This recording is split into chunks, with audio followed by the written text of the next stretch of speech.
There are mysterious happenings that can be explained, and others to which there is no answer. Guess which one this mystery is?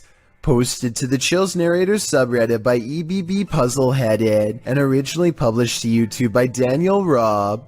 In May of 2020, these screams in the Texan night sky are sure to set your hair on end. In the clip, the uploader explains that there's a sound in the distance, screaming that seems to be coming from the sky, and you can regularly hear the eerie screech off and on for nearly 8 minutes.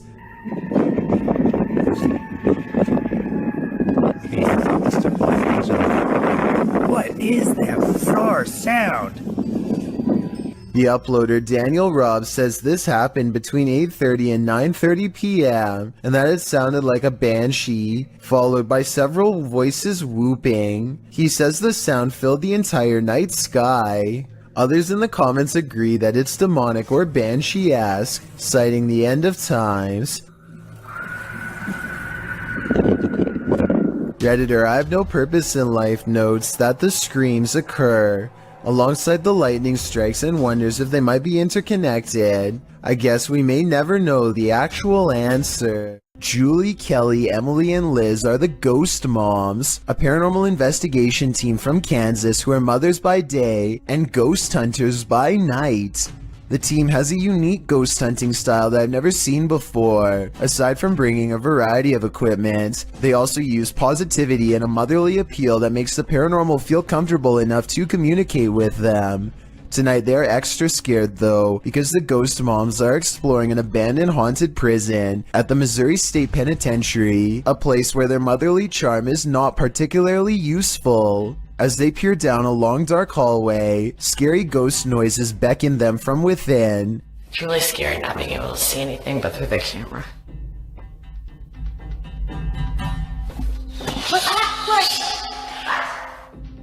Here it is again with the sound up, the supposed creepy voice caught on tape.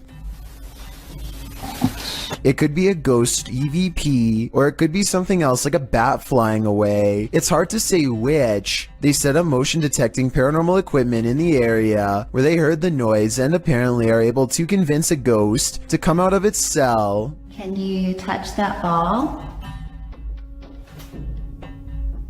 Oh, what? Touch the light if you live here? Oh, thank you. Hey, let go. Oh my gosh. A scary, loud noise from another cell demands their attention, and so they place a music box on the floor to see if anything is there. Why is it speeding up? It's speeding up. It's not stopping. He's really strange. Oh, it's really weird. They are scared because somebody has to be turning the handle to make the music play faster, and as you can see, none of the ghost hunters are near the object. It goes faster by itself. Why is it doing that? Oh, the REM pod's going off, Julie. REM pod just went off. Their equipment detects a ghost in the hallway when none of them are anywhere nearby, so that's bizarre to say the least, if not paranormal. Maybe it was a rat running by, but I think we all know it was probably a spirit. After the Ghost Moms split up to go exploring each haunted prison cell for more paranormal evidence, one of them hears what they think is a scary whispering voice, followed by a fit of laughter. Was it an EVP, or was it one of her fellow ghost hunters? Hear it.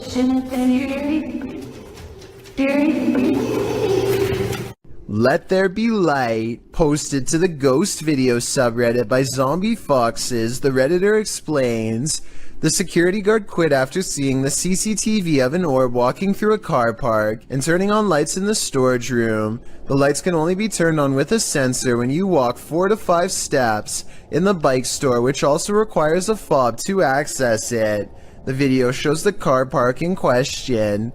For a while, there's nothing to see here, but then the tiny white speck or orb floats slowly across the scene from the bottom right of the screen to the door. Just as it arrives there, the light beyond flicks on. Coincidence? Or is there just something here that we cannot see? If it's true that the lights are only triggered when a person enters, then who or what's inside? No wonder the security guard didn't want to stick around. This is not like your regular staircase. This is not like where you can look directly all the way to the first floor. A man knows his apartment building has a ghost in the stairwell. It's a creepy place.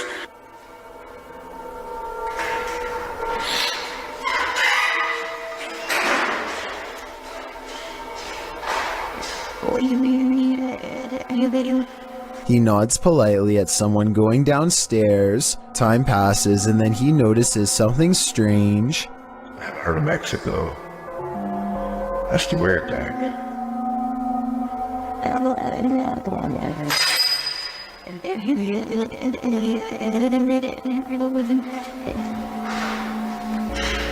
He saw someone enter, he heard them go down the steps, and yet they never leave. Hello?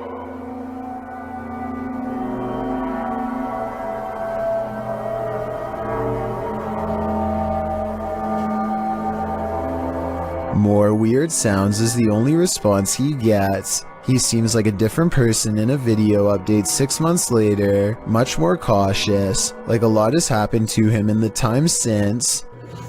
Creepy things have been happening here. And I know this place is definitely haunted.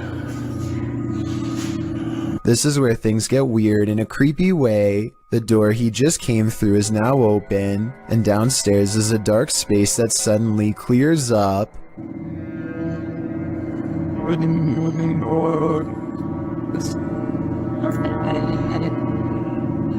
What is that? I gotta look at that. That was a shadow figure. When he goes to where the alleged shadow figure was, nothing's there. Here it is one more time, zoomed in at 22 seconds. I might see a small figure, but help me decide if it's paranormal or just my imagination. Dennis of Dark Ghost Paranormal is at his breaking point in this scary video. Published in March of 2022, Dennis encounters the most terrible demon in this haunted abode. Dennis conducts an EGF session with a horned skull facing a mirror. It tells him, "You let him out."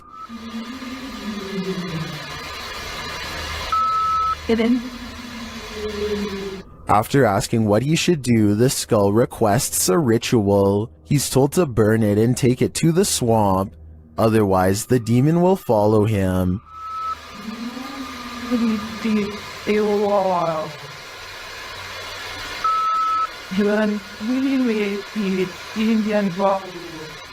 He is also told that the demon is here. Dennis creeps around the house searching. He doesn't need to look far. Dennis is later dragged across the room by his heel.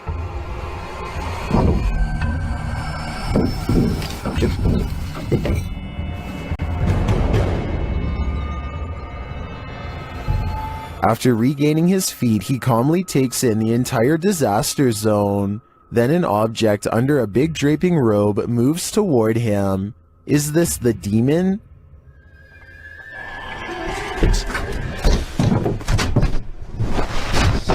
He'd better get to that ritual. I have a feeling there is worse to come. Judging from his relatively harmless-looking appearance, you'd never be able to tell that this man is as heartless and cruel as one can be. This 3-hour police confession in Anaheim, California, eventually culminates in his admission of taking the lives of 6 homeless men with a blade in less than a month. What strikes me is his calm, almost timid demeanor. He speaks very evenly, and you'd never expect that he was capable of generating the rage needed to plunge the blade into one person more than 60 times. Really what you were doing is you were helping clean up the county, clean up the area. In a way, sir, yes. What's even more repulsive is his sense of obligation and pride while looking back at what he's done. He thinks he was doing the city a service by dispatching the unwanted. It's obvious that he does not value human life and only judges people based on how they look, with absolutely no sympathy for their potential or what they've been through. Do you think that what you've done is right or wrong? It's wrong, but it had to be done. They were making the place look bad also. Okay. He is still awaiting trial and sentencing. Let me know what you think his sentence should be based on the evidence presented before you. I think he would most likely do it again and should probably be kept away from the public. Is it wind, or is someone home? YouTuber Adam Mark Explores was exploring an abandoned home when something began sounding against the door of this room.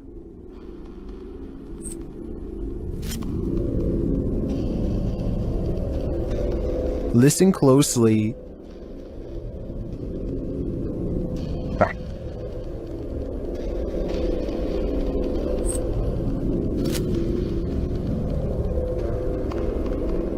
He approaches the door to open it. Hello?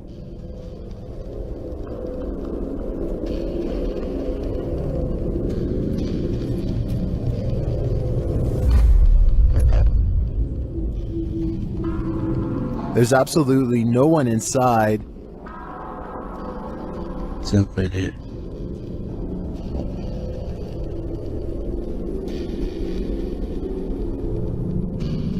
There's no one in here. Although you might think it was just a breeze, watch the door handle again closely.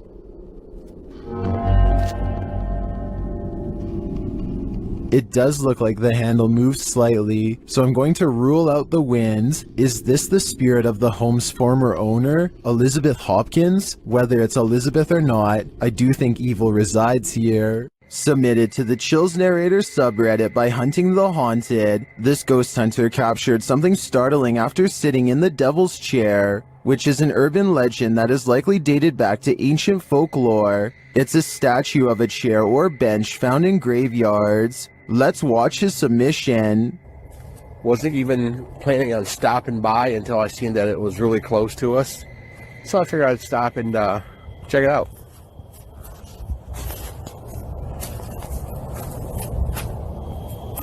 Oh. Yeah, they said that, he sat in this chair. I can clearly hear a sad moan. Is something in this graveyard upset with his choice to sit in the Devil's Chair? I think he should leave before things escalate.